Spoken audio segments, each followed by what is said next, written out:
বন্ধুসকল, আশা কৰিছোঁ আপোনালোকে ভালে আছে। এটা জৰুৰী ভিডিঅ' আগবঢ়াইছোঁ আপোনালোকলৈ।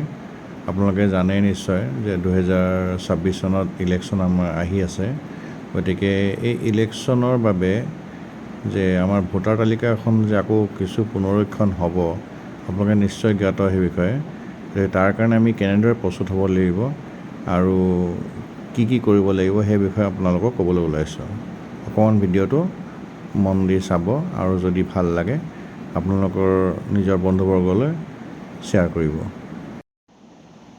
2026 ইলেকশ্যনৰ বাবে ভাৰত চৰকাৰৰ এখন আমাৰ ভোটাৰ তালিকা পুনৰীক্ষণ হ'ব। তাৰ বাবে ভাৰতৰ নিৰ্বাচন আয়োগৰ দ্বাৰা এই আগষ্ট মাহৰ পৰা অসমত আৰম্ভ হ'ব ভোটাৰ বিশেষ নিবিড় পুনৰীক্ষণ, স্পেচিয়েল ইণ্টেনচিভ ৰিভিজন।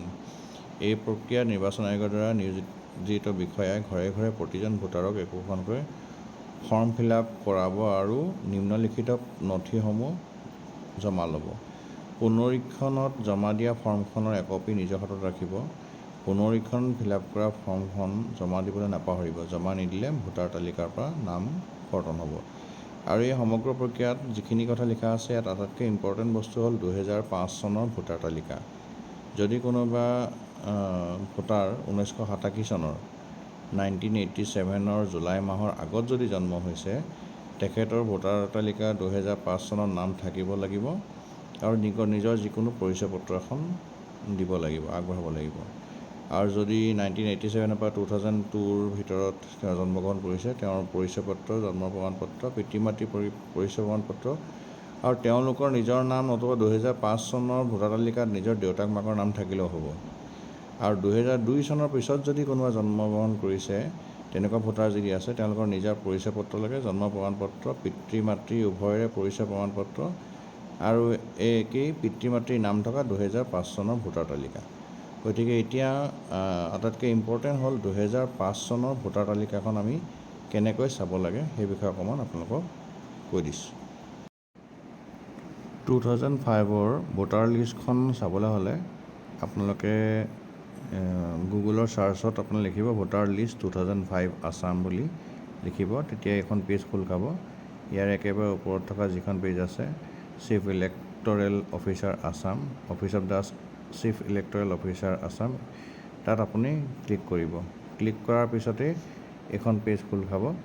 ইয়াত মই যিহেতু ডিব্ৰুগড়ৰ বাসিন্দা, গতিকে মই ডিব্ৰুগড়খন কেনেকৈ উলিয়াই সেইটোকে দেখুৱাই দিছোঁ। তেনেকৈ আপোনালোকে নিজৰ নিজৰ ঠাইৰ উলিয়াই ল'ব পাৰিব।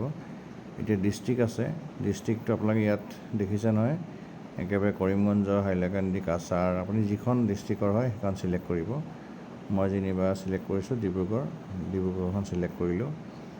আৰু select assembly constituency as on 2005 চনত আপুনি কোনখিনি এৰিয়াত কোনটো এছেম্বলি কনষ্টিটুৱেঞ্চিত ভোট দিছিলে সেইটো চিলেক্ট কৰিব আপুনি। নতুবা যদি আপুনি 2005 চনৰ পিছত 1987 চনৰ পিছত যদি জন্মগ্ৰহণ কৰা হয়, তেতিয়াহ'লেও দেউতা মাৰ লাগিব। গতিকে দেউতা মাক সুধিব যে তেওঁলোকে কোনটো এছেম্বলি কনষ্টিটুৱেঞ্চি বিধানসভা ক'ত ভোট দিছিলে। গতিকে সেই কনষ্টিটুৱেঞ্চিৰ নাম লাগিব ডিব্ৰুগড়। মই ডিব্ৰুগড় যিহেতু ডিব্ৰুগড় লাগে, ডিব্ৰুগড় লিখিছোঁ। আৰু ইয়াত আপুনি PS নম্বৰটো দিব লাগিব। এতিয়া PS নম্বৰটো চাৰ্চ কৰিবলৈ আপুনি ভোট গ্ৰহণ কেন্দ্ৰটো ক'ত আছিলে, পলিং ষ্টেচন। এতিয়া আমাৰ আছিলে ডন বস্কো চাউথ।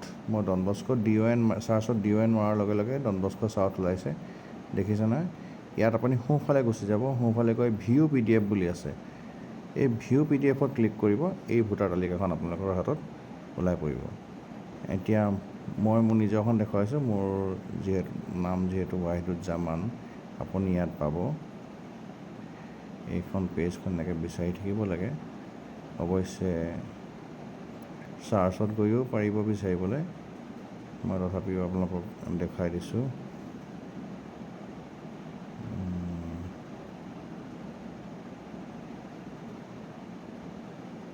অকণমান সময় লাগে নামখিনি বিচাৰোঁতে।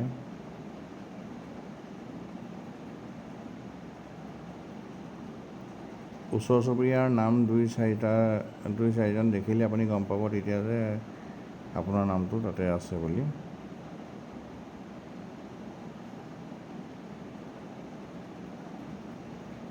অলপমান সময় লৈছোঁ, বেয়া নাপাব। এনেদৰে বিচাৰিব লাগে। ইয়াত গোটেই মোৰ য'ত আমাৰ ভোট দিয়া হৈছে তাত আপুনি বিচাৰিব লাগে। আৰু যদি এনেকৈ ধৰোঁতে বিচাৰোঁতে দিগদাৰ হয়, যদি আপোনাৰ আছামিজ ফণ্টটো কীবৰ্ডত আছে, তেন্তে আপুনি এই ওপৰৰ থ্ৰী ডটত গৈ ফাইণ্ড ইন পেজত যদি ক্লিক কৰে, অসমীয়াটো ছিলেক্ট কৰিলে আৰু মোৰ নামটো যে ৱাহিদুল, ধৰি লওক শ ছয়কাৰ, ইয়াত মাৰিলে দেখাব লাগিছিল। হয়তো চাৰ্জটো PDF ভিউ হৈ আছে কাৰণে হয়তো দেখাব পৰা নাই।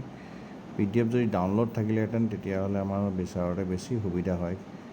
নাজানো কেলৈ ডাউনলোডটো দিয়া নাই, কিবা নিশ্চয় ইয়াত কনফিডেঞ্চিয়েল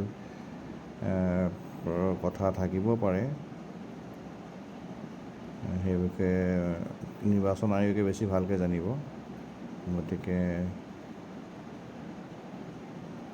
বা পেজ নাম্বাৰটো জানিলে হৈ গ'ল। এই ইয়াতে মোৰ নামটো আছে যেনিবা 490।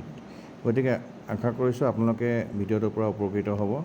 আপোনালোকৰ কনষ্টিটুৱেঞ্চিটো ইয়াতে আছে, ডিব্ৰুগড় আমাৰ যেনিবা কদমনি গাঁও, ইয়াত ডিব্ৰুগড় পূব ৰাজহ চক্ৰ। ইয়াত আপুনি গোটেইখিনি ক'ত ভোট দিছে, ভোটগ্ৰহণ ভোটাৰ সংখ্যা কিমান আছে, এইটো ভোটগ্ৰহণ কেন্দ্ৰটোৰ ঘৰটোৰ নাম দেখিছে নহয়, ডন বস্কো স্কুল কদমনি গাঁও, ডন বস্কো স্কুল দক্ষিণ বুলি কয়। আমাৰ 43 আছিলে। গতিকে এই বস্তুটো আপোনালোকে গোটেই পেজখন পাই যাব। ইয়াত পেজ কেইবাখনো আছে। আপুনি এতিয়া পেজ নম্বৰটো এইফালে ইয়াত দেখি পাব, 2 নং পৃষ্ঠা, 3 নং পৃষ্ঠা, এনেকৈ।